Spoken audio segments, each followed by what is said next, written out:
The arborist stepped back from my treehouse, clipboard in hand, and delivered the words that would haunt Diane Ruiz for months to come. This structure exceeds municipal safety standards by 40%. Whoever built this knew exactly what they were doing. The look on Diane's face as she realized her months-long campaign to destroy my backyard sanctuary had just crumbled was absolutely priceless. Her mouth opened and closed like a fish gasping for air, her perfectly manicured fingers clutching the stack of violation notices she'd been so confident would seal my fate. But I'm getting ahead of myself. Let me take you back to where this whole mess started, because the journey to that moment was far more satisfying than you might imagine. My name is Dennis Alvarez, and I'm a structural engineer who moved to Willowbrook Estates thinking I'd found the perfect place to build my dream home. The neighborhood seemed quiet, well-maintained, and best of all, it had mature oak trees that reminded me of the woods where I'd spent countless hours as a kid. After 15 years of designing bridges and skyscrapers for other people, I finally had the chance to create something just for me. That something turned out to be a treehouse, but not the rickety platform you might be picturing. This was a masterpiece of engineering. A two-story structure nestled 30 feet up in the branches of the massive oak in my backyard, complete with running water, electricity, and a design that would make Frank Lloyd Wright weep with envy. I spent months planning every detail, calculating load distributions, wind resistance factors, and stress points with the same precision I'd use for a 50-story building. The treehouse wasn't just a childhood fantasy made real. It was a testament to what happens when you combine professional expertise with personal passion. Every beam was positioned to work in harmony with the tree's natural growth patterns. Every joint was reinforced beyond any reasonable requirement, and the entire structure was designed to flex and move with the oak during storms while maintaining absolute structural integrity. But apparently having a beautiful, safe, and professionally designed treehouse in your backyard is a crime against humanity if you live in Willowbrook Estates, and Diane Ruiz happens to be your neighbor. Diane Ruiz was the kind of person who measured her grass with a ruler and called the city if your mailbox was 2 degrees off vertical. As the self-appointed president of our Homeowners Association, she wielded her clipboard and measuring tape like weapons of mass destruction, striking fear into the hearts of anyone who dared to express individuality within a 3-block radius. She was in her early 50s, impeccably dressed even when checking mail, and possessed the supernatural ability to spot a code violation from 3 houses away. The first time Diane knocked on my door, I was still putting the finishing touches on my treehouse's interior lighting system.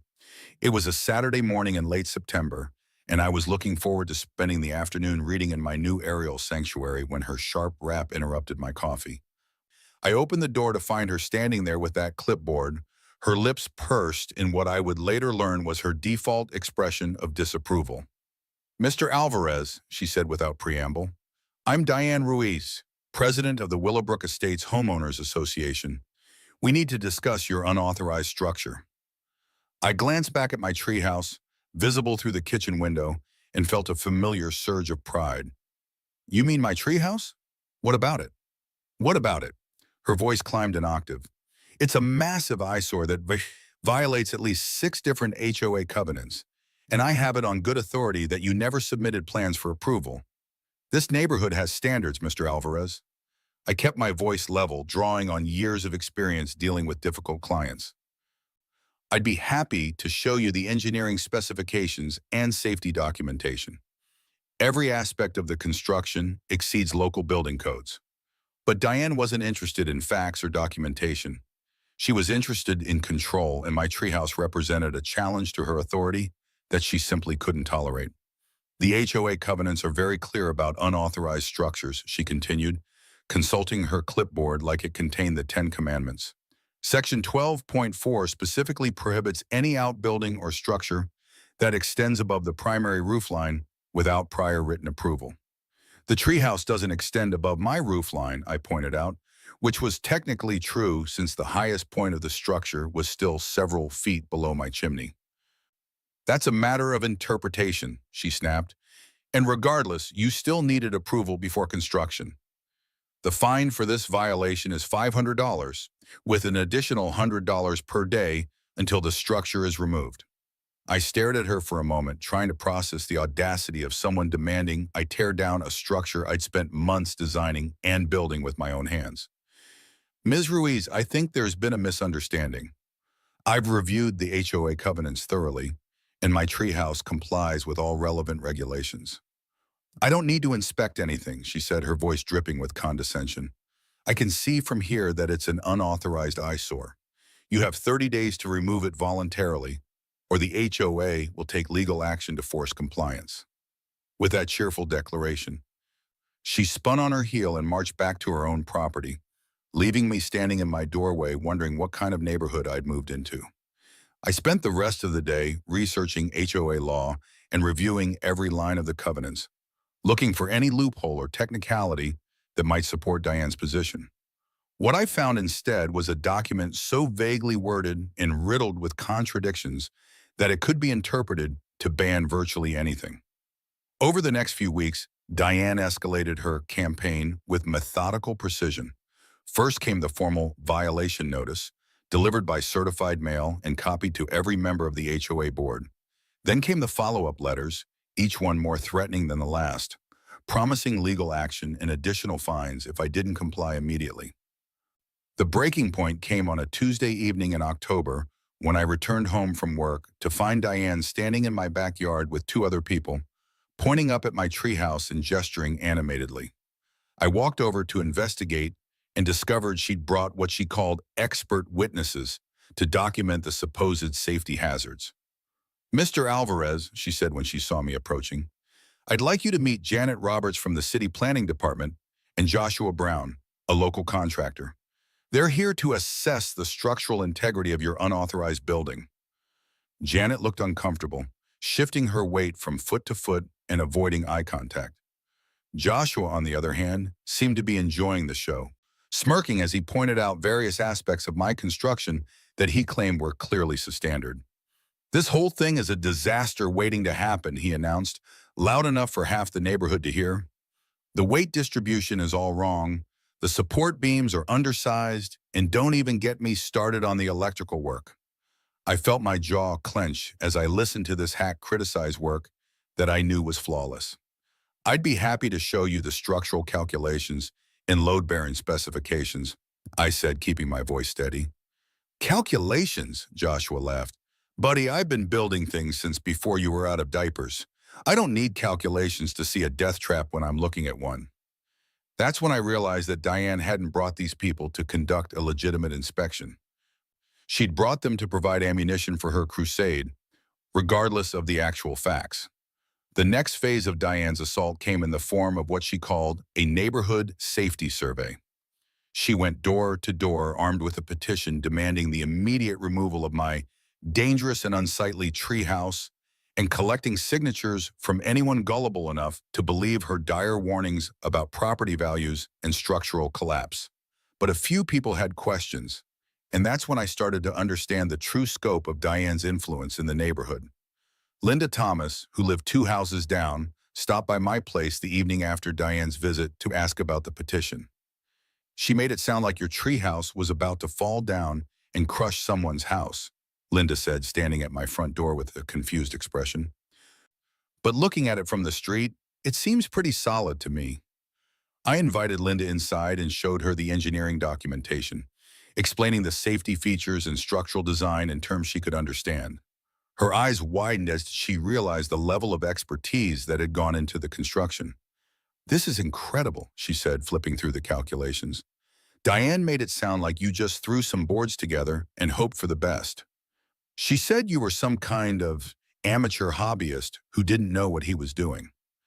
That's when I realized Diane had been actively spreading misinformation about my background and qualifications. The petition she was circulating wasn't based on legitimate safety concerns. It was based on lies and deliberate misrepresentation.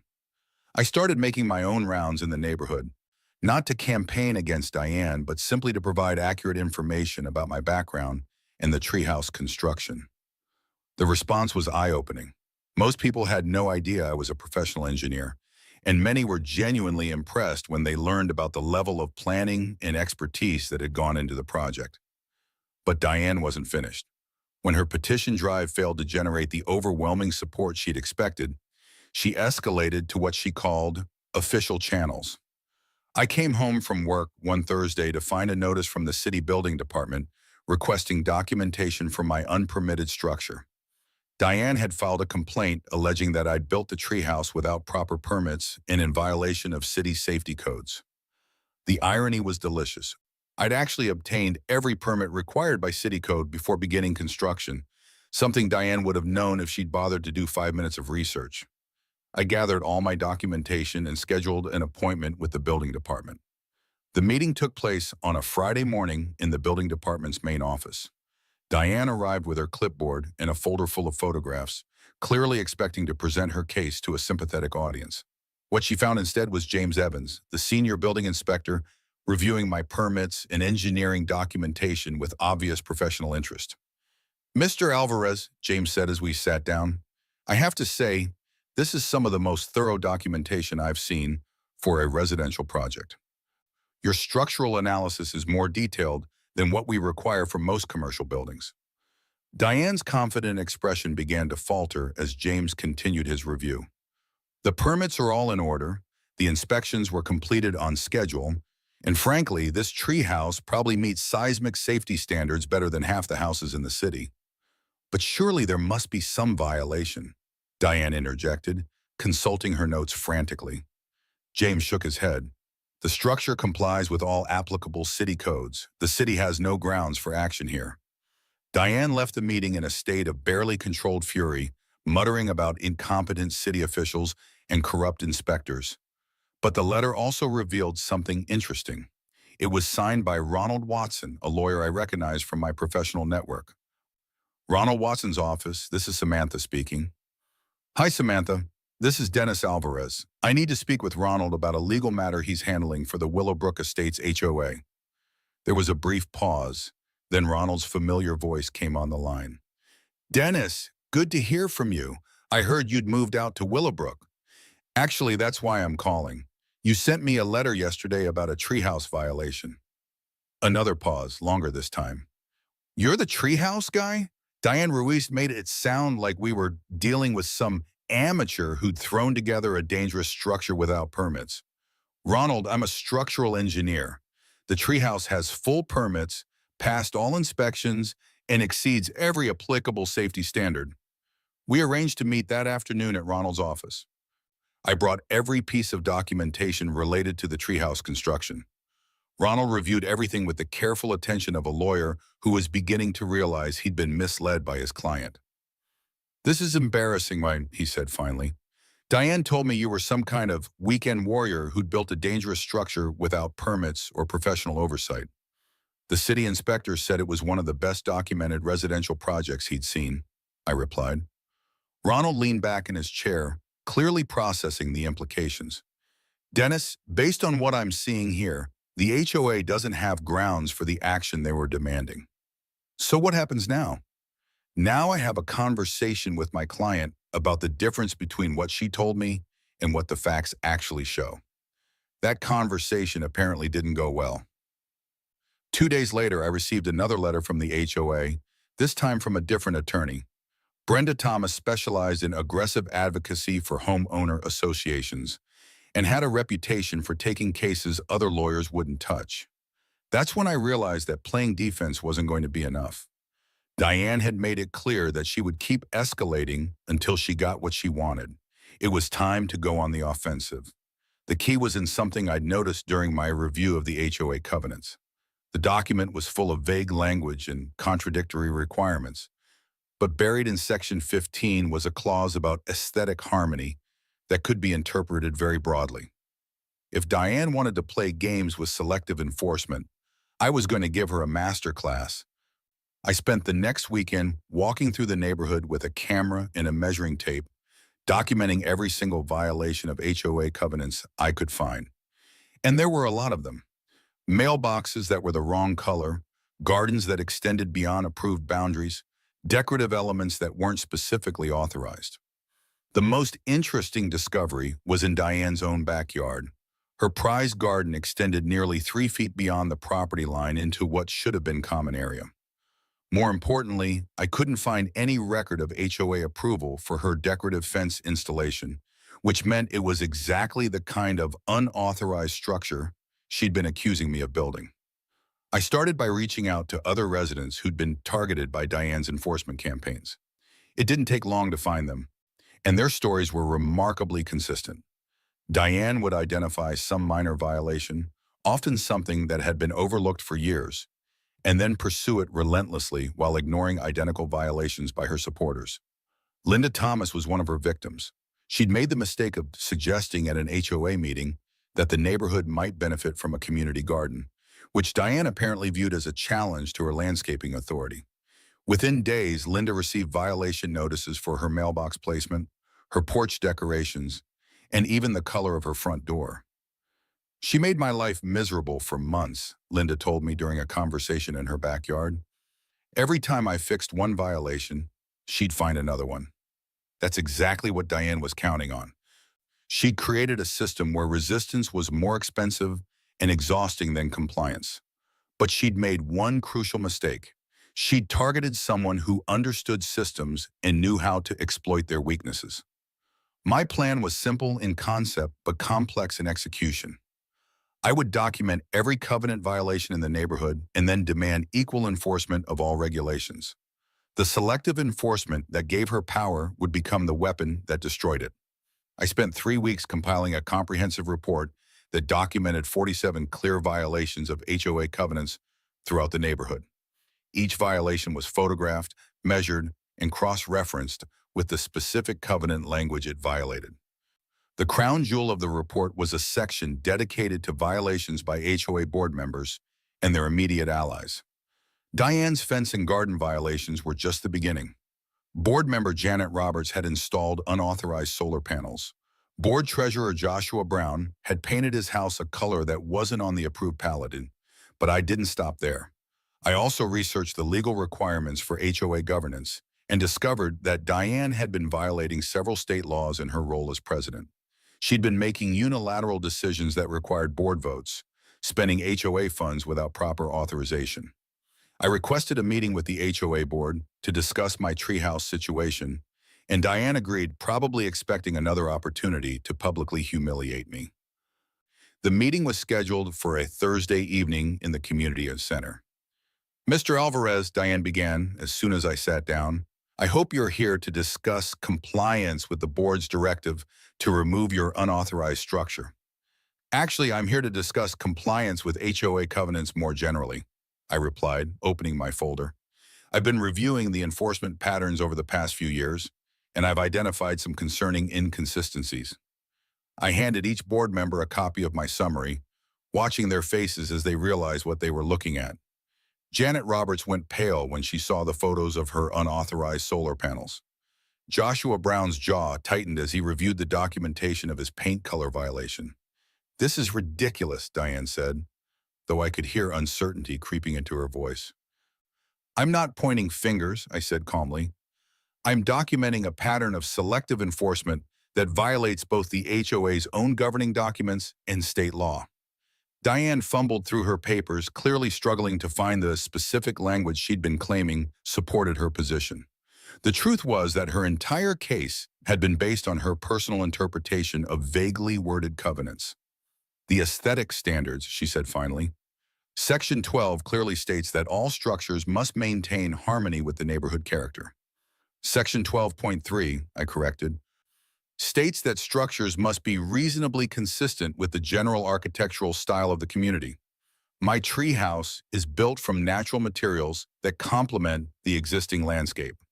I could see the other board members exchanging glances, realizing that Diane's crusade had been built on shaky legal ground from the beginning. Furthermore, I continued, the enforcement of aesthetic standards requires a formal review process with written findings and an opportunity for appeal.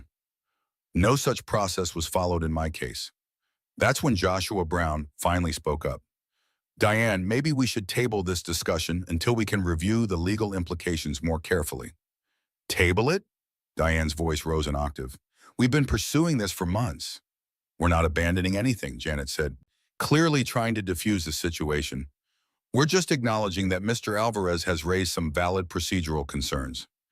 As I walked out of the meeting, I could hear Diane's voice rising behind me, but the other board members were clearly no longer listening. Her reign of terror was coming to an end, but Diane wasn't finished. Over the next few days, she escalated to tactics that were not just unethical, but potentially illegal. It started with anonymous complaints to city departments. Then came the harassment of my neighbors. The final straw came when she hired a private investigator to photograph my property. That's when I realized Diane had crossed the line from aggressive advocacy to stalking and harassment. It was time to end this once and for all. I filed formal violation complaints against every single violation documented in my report, using the same aggressive language and demanding the same immediate compliance that Diane had used against me. 47 violation notices went out simultaneously. The response was immediate and dramatic. My phone started ringing within hours as residents who'd never received a violation notice suddenly found themselves facing the same treatment Diane had been dishing out. But the most satisfying joy came from Diana herself. "This is harassment," she shouted into the phone. "I'm simply requesting equal enforcement of HOA covenants," I replied calmly. "Isn't that exactly what you've been advocating for?" The emergency HOA board meeting was called for the following Tuesday, and the community center was packed with angry residents. I arrived early and took a seat in the back, wanting to observe the chaos I'd unleashed without becoming the focus of attention. Diane called the meeting to order, but she'd clearly lost control of the situation. Residents were waiving their violation notices and demanding to know why they were being targeted for problems that had existed for years without complaint. "This is obviously retaliation," shouted one homeowner whose mailbox had been cited for being the wrong shade of green. "The board has a responsibility to enforce all covenants equally," Diane replied, but her voice lacked its usual confidence. "Then why has your garden been extending into common area for 3 years without any enforcement action?" called out another resident. I watched Diane's face cycle through anger, embarrassment, and desperation as she realized that her own violations were now public knowledge. "Actually," I said, standing up for the first time, "the height restrictions have been in place since 2018, and your fence was installed in 2020. I have the permits and installation records if anyone wants to review them." The room erupted in angry voices as residents realized that Diane had been lying to them about her own compliance with HOA rules. Several people demanded her immediate resignation. But the most damaging moment came when Linda Thomas stood up and shared her story about being targeted for suggesting a community garden. As she described months of harassment and selective enforcement, other residents began sharing their own experiences. "This has to stop," said one elderly resident. "We moved to this neighborhood for peace and quiet, not to live under some kind of dictatorship." The board members were clearly panicking as they realized the scope of the legal and financial liability they'd created. Janet Roberts finally spoke up, her voice shaking. "I think we need to suspend all current enforcement actions pending a complete review of our procedures and policies." That's when I decided it was time to play my final card. "I've prepared a comprehensive analysis of HOA enforcement patterns over the past 5 years, I announced. "I've already filed a complaint with the state regulatory agency requesting a formal investigation." The room went silent as the implications sank in. Diane looked like she was about to faint. "This is all because of that treehouse," she shouted, pointing at me accusingly. "Actually," I replied calmly, "this would have happened eventually regardless of my treehouse. Systems based on selective enforcement always collapse eventually." The meeting ended with Diane's resignation as HOA president and the appointment of an interim board. But the real resolution came 2 weeks later, when the arborist arrived to conduct the inspection that would finally settle the question of my treehouse once and for all. That's when the arborist delivered his verdict. "This structure exceeds municipal safety standards by 40%. Whoever built this knew exactly what they were doing." The look on Diane's face was absolutely priceless. "But surely there must be some issue," she stammered. "The weight distribution, the impact on the tree, the safety factors." The arborist shook his head, consulting his notes. "Actually, the weight distribution is masterfully designed to work with the tree's natural load-bearing capacity. The attachment points minimize stress on the trunk, and the flexible joint system allows the structure to move with the tree during wind events. He pointed up at various aspects of the construction. The electrical work is commercial grade, the structural members are oversized for the load requirements, and the foundation system actually helps stabilize the tree's root structure. This is one of the most well-engineered residential tree structures I've ever examined. Diane's face had gone from confident to devastated as she realized that her months-long campaign had been based on completely false assumptions. "I don't understand," she said weakly. "The contractors I consulted said it was dangerous." "What contractors?" the arborist asked. Joshua Brown evaluated the structure and identified multiple safety concerns. The arborist's expression shifted to one of professional skepticism. "Joshua Brown? Ma'am, evaluating tree-integrated structures requires specialized training. A general contractor wouldn't have the expertise to assess this type of construction." The arborist's report was a comprehensive vindication of everything I'd built. But the real victory came when the new HOA board met to address the backlog of enforcement issues. The interim president, Samantha Adams, took a completely different approach. "We're going to start fresh," she announced. "All pending enforcement actions are suspended pending a complete review of our procedures. We're going to develop clear, fair standards that apply equally to everyone." The new board voted unanimously to dismiss all violations related to my treehouse and established a new enforcement policy that required board approval for any violation notices and created an appeals process. Diane's response to these developments was to put her house on the market and move out of the neighborhood entirely. The day she moved out, several neighbors stopped by to thank me for standing up to her tyrannical behavior. The transformation of our neighborhood over the following months was remarkable. Without Diane's reign of fear, residents began to express their individuality in ways that actually enhanced the community's character. Gardens became more creative, home modifications reflected personal taste, and people started talking to each other instead of reporting each other. My treehouse became something of a local landmark, with neighbors regularly bringing visitors by to see the structure that had sparked the revolution against tyrannical HOA governance. I started offering tours for anyone interested in the engineering principles, and several residents commissioned me to design similar projects. But the real victory wasn't the vindication of my treehouse or the exposure of Diane's abusive behavior. The real victory was the restoration of a sense of community that had been poisoned by years of fear and arbitrary enforcement. The new HOA board established regular community meetings where residents could voice concerns and participate in decision-making. They created committees for landscaping, social activities, and maintenance that gave everyone a chance to contribute. Most importantly, they established clear procedures for enforcement that protected individual rights while maintaining reasonable community standards.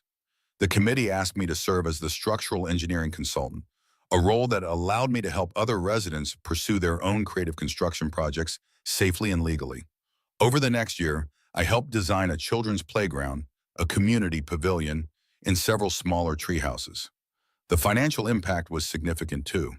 The HOA's legal expenses dropped by 90% once they stopped pursuing frivolous enforcement actions. The money was redirected to actual community improvements like better lighting, landscaping enhancements, and maintenance of common areas. Property values in the neighborhood actually increased as word spread about the positive changes. The creative projects that Diane had claimed would hurt property values actually enhanced the community's reputation and desirability. Looking back on the entire experience, I'm struck by how a simple desire to build a treehouse led to such a comprehensive transformation of our community. What started as one person's creative project became a catalyst for exposing systemic problems and implementing lasting reforms. The key lessons extend far beyond HOA governance. The story demonstrates the importance of standing up to bullies, even when they hold positions of authority. It shows how thorough documentation and professional expertise can overcome intimidation and false claims. Diane's fundamental mistake was assuming that authority automatically confers legitimacy. She believed that her position gave her the right to make arbitrary decisions and enforce rules selectively. What she failed to understand was that true authority comes from fair and consistent application of reasonable standards. Her second mistake was underestimating the person she chose to target. She assumed I must be an amateur hobbyist who could be easily bullied into compliance. She never bothered to research my background or qualifications. The positive outcomes from this experience continue to ripple through our community years later. The governance reforms we implemented have been adopted by other HOAs facing similar challenges. The collaborative approach to problem solving has created a culture of mutual respect and cooperation.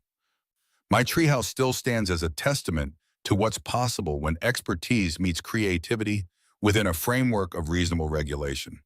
It continues to serve as my personal retreat, a neighborhood landmark, and an educational resource for anyone interested in innovative construction techniques. For anyone facing similar challenges with abusive HOA governance, the key is to remain calm, document everything, and use the system's own rules against those who abuse their authority. Don't let anger drive you to emotional responses that undermine your credibility. Focus on building an unassailable case based on facts and professional standards. The story of my treehouse and the HOA battle has become something of a legend in our neighborhood, passed down to new residents as an example of what's possible when someone refuses to be intimidated by petty tyrants.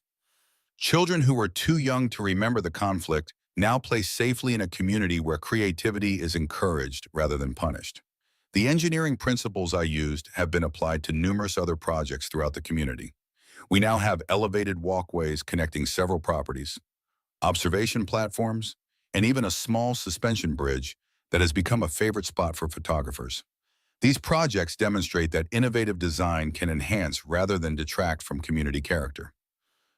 The creative structures that Diane claimed would destroy property values have actually become selling points that attract buyers who appreciate living in a neighborhood that values both individual expression and collective responsibility. The governance reforms we implemented have been studied by HOA management companies as examples of best practices. Our model of technical review committees, collaborative decision-making, and transparent enforcement procedures has been adopted by dozens of other communities. But the most important legacy is the culture of mutual respect and cooperation that has replaced the fear and intimidation that once characterized our neighborhood. Residents now feel free to express their opinions, pursue their creative interests, and contribute to community improvement without worrying about retaliation. The transformation wasn't just about defeating one abusive HOA president or defending one treehouse. It was about establishing the principle that authority must be exercised fairly and transparently, that rules must be applied consistently to everyone, and that communities thrive when they encourage rather than suppress individual creativity. For those watching from communities with similar challenges, remember that change is possible when people are willing to stand up for what's right.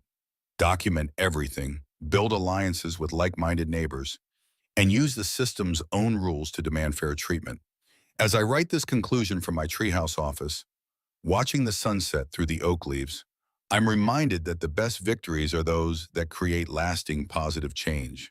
My treehouse will stand for decades, but the governance reforms and community culture we built will hopefully last even longer. The next time you see someone being bullied by petty authority figures, remember that standing up to abuse requires courage, preparation, and persistence. But the results can transform entire communities. Sometimes defending your right to build a treehouse becomes the foundation for building a better neighborhood. Whether you're watching from New York, Phoenix, or Iowa, the principles remain the same: fair treatment, consistent enforcement, and the courage to challenge those who abuse their authority. Take inspiration from this story and never forget that ordinary people can achieve extraordinary results when they refuse to accept injustice as inevitable.